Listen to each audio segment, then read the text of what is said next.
Good morning, students. I, Dhaval Sangani, welcome you all in Saraswati Group of Education. મિત્રો તમે જાણો છો તેમ આજે આપણે ધોરણ 4 સ્ટાન્ડર્ડ 4th માં સબ્જેક્ટ ઇંગ્લિશ માં ચેપ્ટર 3 એમાં પોમ છે રન અને સ્ટોરી છે નસરુદ્દીન's એન્ડ, જેનો પાર્ટ 1 નો આજે આપણે અભ્યાસ કરવા જઈ રહ્યા છીએ. એના પહેલા ચેપ્ટર 1 જેમાં પણ એક પોમ હતી વેક અપ અને સ્ટોરી હતી નેહા સલામ ક્લોક. ચેપ્ટર 2 એમાં પોમ હતી નોઝિસ અને ધ લિટલ ફિગ ટ્રી એ નામની સ્ટોરી હતી જેની આપણે માહિતી મેળવી ચૂક્યા છીએ. આજે જે આપણે માહિતી મેળવવાની છે પોમ રનની. આજના લેક્ચરમાં આપણે રન નામની પોમની માહિતી મેળવવાની છે. તેની લેખિકા છે મેરી ડોન્ટ. પોએટિસ ઇન્ટ્રોડક્શન. પોએટ એટલે કવિ અને પોએટિસ એટલે કવિયત્રી. ઓકે, પોએટ એટલે કવિ અને એનું કવિયત્રી નું ઇંગ્લિશ થશે પોએટેસ. એનો ઇન્ટ્રો કરવાનો છે. ઇન્ટ્રો એટલે ઓળખ. Mary don't born in Ireland. Mary don't નો જન્મ ક્યાં થયો મિત્રો? યસ, આયર્લેન્ડ નામના દેશમાં. બોર્ન એટલે કે જન્મ ક્યારે થયો? 6 જૂન 1864. 6 જૂન 1864 ના રોજ એનો જન્મ થયો હતો. ડેથ 28 જાન્યુઆરી 1895 અને ડેથ એટલે કે મૃત્યુ થયું હતું 28 જાન્યુઆરી 1895 ના રોજ. તો મેરી ડોન્ટ જે કવિયત્રી છે એને આ રન નામની પોમ લખેલી છે જેનો જન્મ છે એ આયર્લેન્ડમાં થયો હતો. ક્યારે થયો હતો? તો કે 6 જૂન 1864 માં અને મૃત્યુ થયું હતું 28 જાન્યુઆરી 1895 માં. આપણે પોમની શરૂઆત કરીએ તે પહેલા થોડાક ન્યૂ વર્ડ્સ જાણી લઈએ. અવે એટલે દૂર, કન્ટ્રી એટલે ગામડું અને વિલેજ. હવે તમને એમ થશે કન્ટ્રી એટલે તો દેશ થાય ને સવાલ તમને કે કન્ટ્રીનો મતલબ તો દેશ થાય, તો અહીંયા કન્ટ્રી એટલે ગામડું અને વિલેજ એટલે કે પાદર. મિત્રો તમે જોયું હશે ગામડા, તો ગામડામાં પાદર હોય એટલે કે ગામડાનું જે સીમાડું હોય ત્યાં એક નદી વહેતી હોય, એક વડલો હોય, વડલાની બાજુમાં એક શંકરનું કે ગણપતિનું હનુમાનનું એક મંદિર હોય, ત્યાં સંધ્યા ટાણે આરતી થતી હોય. તમે કલ્પના કરો છો કેવું સુંદર મજાનું દ્રશ્ય, કેવી મજા આવતી હોય. અને ગામના બધા વૃદ્ધ વડીલો છે યા વડલા નીચે બેસી અને ગપ્પા લડાવતા હોય, અલગ મલકની વાતો કરતા હોય. કેવું મસ્ત દ્રશ્ય છે ને? તમે જોયું છે ને ગામડું? તો કન્ટ્રી સાઈડ એટલે કે ગામડાની બહારની સાઈડ એટલે કે પાદર એની વાત થઈ રહી છે. રેન ડ્રોપ્સ એટલે કે વરસાદના ટીપા. જે ધીમો ધીમો વરસાદ વરસતો હોય ને, આપણે કઈ ઝાપટું આવ્યું એમાં ધીમો ધીમો વરસાદ વરસતો હોય તો એને રેન ડ્રોપ્સ કહેવાય. નીથ એટલે નીચે, એનું ટૂંકું રૂપ છે નીથ. એનું ફૂલ ફોર્મ છે બીનીથ. BENEATH. બીનીથ એટલે નીચે. બ્રીઝ પવનની લહેર, ઠંડી ઠંડી પવનની લહેર હોય તો બ્રીઝ. હિલ સાઈડ પર્વતોની તરફ. હિલ સાઈડ જોયું છે ને તમે? આપણે આબુ જાય બરોબર, રાજસ્થાનની શહેરમાં જાય તો રાજસ્થાનનો જ્યારે પ્રવાસ તમે કરો ને ત્યારે અહીંયા ઘણા બધા પર્વતોથી ઘેરાયેલા ઘણા બધા પર્યટક સ્થળો છે જેની જોવાની ખૂબ જ મજા આવે. તો હિલ સાઈડ એટલે પર્વતોની તરફ, પર્વતમાં થઈને જવું. Mount Abu for example, mount Abu કેવું મસ્ત શહેર છે, કેટલું મસ્ત ફરવાલાયક સ્થળ છે ને? એમાં ગુરુ શિખરે તમે જાઓ તો તમે વાદળોને અડી ગયા હોય ને એવો આહલાદક અનુભવ તમને થાય. લેન એટલે રસ્તો. થ્રુ એટલે માંથી, કોઈ વસ્તુમાંથી પસાર થવું બરોબર, કોઈ ગુફામાંથી પસાર થવું, કોઈ ટનલમાંથી પસાર થવું એટલે કે એની વચ્ચે થઈને પસાર થવું. મેડો એટલે ઘાસનું મેદાન. મેરી એટલે ખુશ. બી મેરી પણ તમે કહી શકો. તો હવે મિત્રો આપણે પોમની શરૂઆત કરીએ. Away from the city and into the sun, out to the country, run, run, run. Run in the raindrops, run neath the trees, run little races with each little breeze. Run down the hillside, run up the lane, run through the meadow, then run back again. Run and be merry all through the day, run to the country, away, away. આ એક સરસ મજાની poem છે run, જેના લેખિકા છે મેરી don't. એને આપણને સમજાવ્યું છે કે પ્રકૃતિની અંદર તમે હંમેશા સતત દોડતા જ રહ્યો. પ્રકૃતિ, કુદરતે જે પ્રકૃતિ આપી છે બરાબર, લીલાછમ વૃક્ષો, પવનની ઠંડી ઠંડી લહેર, લીલાછમ ઘાસના મેદાનો, તાજગી આપતો સૂર્ય, આ બધું જે છે શીતળતા આપતો ચંદ્ર, એનો આનંદ માણો. કઈ રીતે? રન દોડતા દોડતા તમે એક જગ્યાએ ઊભા ન રહી જાઓ, એવું આ પોએમમાં કહેવા માંગે છે. આપણે ગુજરાતીમાં કહેવત છે, ફરે તે ચરે. ફરે તે ચરે એટલે કે કોઈ પણ પશુ પક્ષી હોય, તમે જોતા હશો, ગાય છે તે ગાય છે એક ગલીમાંથી બીજી ગલીમાં, બીજી ગલીમાંથી ત્રીજી ગલીમાં. શું કામે જાય છે? પોતાના ખોરાકની શોધમાં. બરોબર? આપણે પણ આપણા ખોરાકની શોધમાં ક્યાં જઈએ છીએ? તમે તો સ્ટુડન્ટ છો, પણ તમારા જે પેરેન્ટ્સ છે એ જાય છે ને એક ઓફિસેથી બીજી ઓફિસે, બીજી ઓફિસેથી એક કામથી બીજું કામ. બરોબર? સવારથી નીકળી ગયા સાંજે ઘરે પરત ફરે, તો એ શું કામ જાય છે ફરવા? તો કે ચરવા હાટું. એટલે કે ચરવા હાટું એટલે કે આજીવિકા મેળવવા હાટું. ઓકે? તો ફરે તે ચરે એનો મતલબ થશે કે ગાય જે છે એ ફરતી રહેશે તો એને કંઈક વાગોડવાનું, એને પોતાનું પેટ ભરવાનું, ચરવાનું મળી રહેશે. તો એમ આવા પણ લેખિકા આપણને કહે છે કે તમે ફરતા રહ્યો તો કુદરતની આહલાદક સુંદરતાનો તમને અનુભવ થતો જ રહેશે. Away from the city and into the sun. City એટલે શહેરથી દૂર જાઓ અને ક્યાં આવો? કન્ટ્રી સાઇડ એટલે ગામડામાં આવો. શહેરથી દૂર જઈને ગામડામાં આવો. એન્ડ ઇનટુ ધ સન, સૂર્યપ્રકાશ નીચે આવો. Out to the country and run. ગામડામાં પણ ક્યાં આવો? ગામના પાદરે આવો અને સૂર્યની જે તાજગી છે એનો આહલાદક અનુભવ મેળવો. Run in the raindrops, run with the trees. Run in the raindrops એટલે કે વરસાદ વરસતો હોય ને તો પણ તમે તમારું દોડવાનું ચાલુ રાખો. શું કામે? કે વરસાદ ઝરમરતા વરસાદનો પણ તમે આનંદ મેળવો. Run neath the trees. Neath the trees એટલે નીચે, બીનીથ. વૃક્ષોની નીચે દોડો. વૃક્ષોની નીચે દોડો કેવી રીતે? કે વડલો હોય ને એને વડવાયો હોય. બરાબર? તમે ઘણીવાર ગામડે ગયા હશો તો વડવાયો પકડીને હિંચકા પણ ખાધા હશે, ચૂલા પણ ખાધા હશે. તો એ ટ્રીઝ ને છે એ રાઉન્ડ એટલે કે એને ચક્કર લગાવો. વરસાદના ટીપાનો આહલાદક અનુભવ મેળવો. વૃક્ષને ફરતે ચક્કર લગાવો. Run little races. નાની એવી કોમ્પિટિશન, સ્પર્ધાઓ રાખો. બરાબર? દોડવાની રેસીસ. કોણ પેલા વૃક્ષને અડી જાય, કોણ પેલા ઓલા થાંભલાને અડી આવે. આપણે નાની રમતો નાનપણમાં રમતા જોઈએ છીએ. કોણ પેલા ઓલા ગેટને અડીને પેલો આવી જાય છે, ગેટને અડીને આ દિવાલને ટચ કોણ પેલા કરી જોઈએ છે. તો એ નાની રેસો કરો. With each little breeze. સાથે સાથે શું માણો? ઠંડા પવનનો આહલાદક અનુભવ પણ મેળવો. તો પહેલો પેરેગ્રાફ અને બીજો પેરેગ્રાફમાં આપણને શું કહેવામાં આવ્યું? તો કે શહેરની બહાર નીકળી અને ગામડામાં આવો. ગામડામાં પણ ગામડાની બહાર પાદરમાં આવો અને સૂર્યનું આહલાદક તેજ માણો. Okay? Run in the raindrops. વરસાદના ટીપામાં દોડો. વૃક્ષની ફરતે દોડો અને રન લિટલ રેસીસ. નાની સ્પર્ધાઓ દોડવાની યોજો અને પવનનો આનંદ મેળવતા જાઓ. તમે જેમ દોડો તેમ તમને પવન લાગતો જાય. આવે છે ને યાર? Run down the hill side, run up the lane, run through the meadow, then run back again. Run down the hill side. Down એટલે નીચે ઉતરવું, હિલ સાઇડ એટલે પર્વતો. પર્વતોની નીચે ઉતરો. રન અપ ધ લેન, ક્યાં? રસ્તો, કેડી હોય ને પર્વતમાં, બરોબર? કેડીના રસ્તે ઉતરો. Run through the meadow. લીલાછમ ઘાસના મેદાન ફરતે દોડો. Then run back again. અને પાછા ઝડપથી દોડી અને પાછા ગામને પાદર તરફ આવી જાઓ. આ પેરેગ્રાફમાં શું કહેવામાં આવે છે?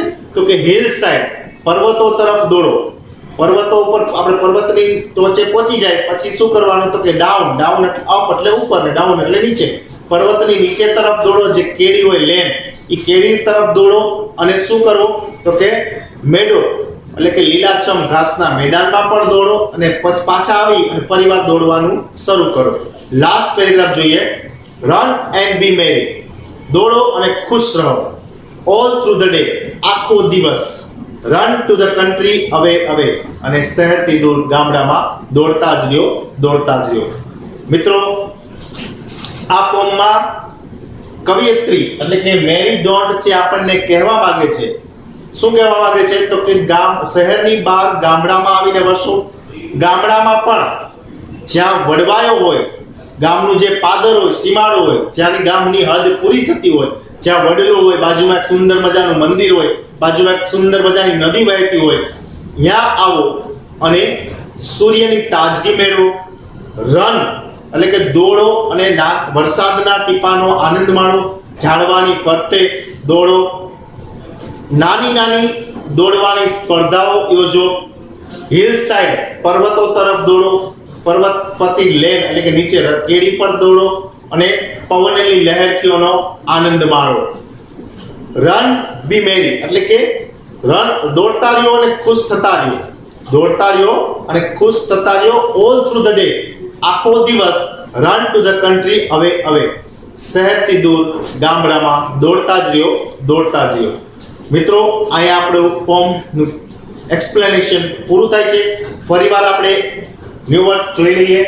હવે એટલે દૂર, કન્ટ્રી એટલે ગામડું. મેં તમને હમણાં કીધું એમ વિલેજ, ગામડાને સિનોનિમ સમાનાર્થી બીજો છે વિલેજ. રેન ડ્રોપ્સ એટલે વરસાદના ટીપા. નીત એટલે નીચે, જેનું ફૂલ ફોર્મ છે બીનીથ. બ્રીઝ એટલે પવનની લહેર. હિલ સાઇડ એટલે પર્વતોની તરફ. લેન એટલે રસ્તો. થ્રુ એટલે માંથી. મેડો એટલે ઘાસનું મેદાન. એટલે મેરી એટલે ખુશ. મિત્રો, હું આશા રાખું છું કે આ સેશનની ફોર્મ છે રન, એ તમને બરોબર સમજાઈ ગયો હશે. આ સેશનના અંતે આ રન નામની ફોર્મમાંથી અમુક ક્વેશ્ચનો કાઢવામાં આવેલા છે, જે તમને વર્કશીટ સ્વરૂપે આવશે, જે તમારે તમારી HW બુકમાં ખૂબ જ સારા હેન્ડરાઇટિંગ સાથે date, chapter 3 form run, date કરી અને મેન્શન કરી અને લખવાના રહેશે નીચેની લીટીને અડાડીને. ખાસ સૂચના. ધન્યવાદ મિત્રો. Thank you. Let's start the poem Run. First of all, we introduce the new words of this poem. આ poem શું કહેવા માંગે છે? The poet wants us to run. કવિ છે એ આપણને દોડાવવા માંગે છે. ક્યાંથી? Away from the city. સિટીની બહાર જાઓ.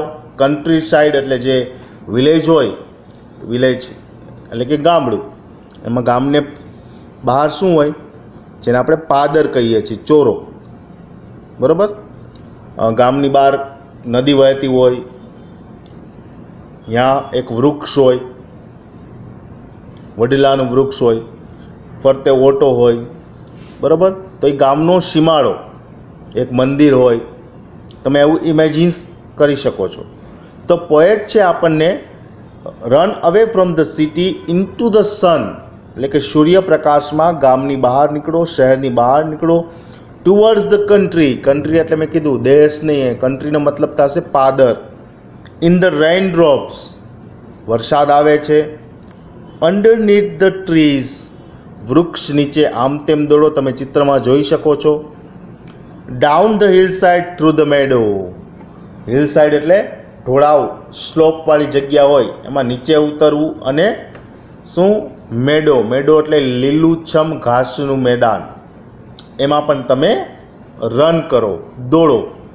તો અહીં કવિ આપણને કહેવા માગે છે કે તમે જે તમારી સંકુચિતતા છે એમાંથી બહાર નીકળી અને ખુલ્લા વાતાવરણમાં, કુદરતી વાતાવરણમાં, નેચરલ એટમોસ્ફિયરમાં તમે રન કરો, એવું આપણને પોએટ કહેવા માગે છે. અહીં નેક્સ્ટ જોઈએ. ફર્સ્ટ વર્ડ્સ છે આપણો અવે. To a different place or in A different direction. જો બહાર તમે સિટીનું ચિત્ર જોઈ શકો છો, પિક્ચર છે એમાં પાછળની સાઈડ જે પર્સન રન કરી રહ્યો છે એની બેક સાઈડ ટોલ બિલ્ડિંગ તમને દેખાઈ રહી હશે. તો અવેનો મતલબ થશે to a different place or in A different direction. For example, he run away from the city. આપણે એક કવિતાનું જ એટલે કે પોમનું જ એક એક્ઝામ્પલ લીધું છે. હી run away from the city. તે ક્યાંથી દૂર ભાગી રહ્યો છે? રન અવે, અવે એટલે દૂર ભાગવું. તો કે શહેરી લાઈફથી, જે સિટીનું એટમોસ્ફિયર છે એનાથી આ દૂર જવા માગે છે, નેચરલ એટમોસ્ફિયરમાં જવા માગે છે. નેક્સ્ટ જોઈએ country. A land which is away from towns and cities. તમે જોઈ શકો છો શેનું ચિત્ર છે? હેન એટલે મરઘો. પછી ટ્રેક્ટર છે, એક હોમ છે, એક ટ્રી પણ છે. તો ક્યાંનું આ દ્રશ્ય છે? તો કે ગામનું પાદર છે, એ આપણને અહીં બતાવવા માગે છે. તો country a land which is away from towns and cities. Town એટલે નગર, એટલે કે નગરની અને શહેરની બહાર જે સીમાડાની જગ્યા હોય, પ્લેસ હોય, એને આપણે કન્ટ્રી કહે છે. Example, we run out to the country, એટલે કે અમે ક્યાં દોડી ગયા? પાદરમાં દોડી ગયા. નેક્સ્ટ જોઈએ, rain drops, a drop of rain, એટલે કે વરસાદના અમી છાંટણા. રેઇન ડ્રોપ્સનો મતલબ શું થશે? અ ડ્રોપ ઓફ રેઇન મીન્સ વરસાદના છાંટા. અત્યારે શું ચાલી રહ્યું છે? યસ, મોન્સૂનની શું સિઝન ચાલી રહી છે. તો અવારનવાર આપણે આનો એક્સપિરિયન્સ પણ કરીએ છીએ રેઇન ડ્રોપનો. Example, children's run in the rain drops, એટલે કે બાળકો છે એ દોડીને ક્યાં જાય છે? ક્યાં જાય છે? યસ, વરસાદમાં ભીંજાવા જાય છે. વરસાદ છે એનો લાહવો માણવા જાય છે. વુ? ચિલ્ડ્રન. તો childrens run in the rain drops. Okay, next slide જોઈએ આપણે. બીનીથ, જેને શોર્ટમાં નીથ, જે કાઉન્સમાં લખેલું છે, એપોસ્ટ્રોફિસની નિશાની પણ આગળ કરેલી છે. તો બીનીથનો મતલબ થશે અંડર સમવન ઓર સમથિંગ, કે કોઈની નીચે અથવા સમવન, એટલે કે કોઈ માણસ, વસ્તુની નીચે, બરાબર, અથવા સમથિંગ, ટ્રી છે એની નીચે. Example, children run neath the trees. Children run beneath the trees, એટલે કે બાળકો છે એ ક્યાં દોડી રહ્યા છે? વૃક્ષની નીચે દોડી રહ્યા છે. તો બીનીથ એટલે under someone or something. Example છે એનું children run beneath the trees. Okay, ચાલો નેક્સ્ટ સ્લાઇડ જોઈએ. Breeze, a gentle wind. Breeze means gentle wind.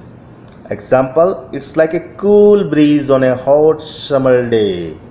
એટલે કે ઉનાળાના દિવસોમાં આ બ્રીઝ છે એ પવન કેવો આપણને અનુભવ આપે છે? કૂલ બ્રીઝ, ઠંડા પવનનો અનુભવ આપે છે. ઠંડા પવનની લહેરખી આવી હોય ને એવો અનુભવ આપે છે આપણને. પોએમ છે એમાં આ બ્રીઝ શબ્દનો યુઝ ક્યારે થયો છે? તો કે run little races with each little breeze, કે નાનો નાનો જે પવન વહી રહ્યો છે, એટલે કે નાનો એટલે કોઈ એની સાઇઝ ન હોય વિન્ડની, પણ જે મંદ મંદ પવન ફૂંકાઈ રહ્યો છે એમાં તું શું કર? રન કર, દોડ. એવું અહીં આપણને કવિ કહેવા માગે છે. નેક્સ્ટ સ્લાઇડ જોઈએ આપણે. Hill side, the sloping side of a hill. Hill સાઇડનો મતલબ શું થશે? A sloping side of a hill. Sloping side means ઢોળાવવાળી જગ્યા.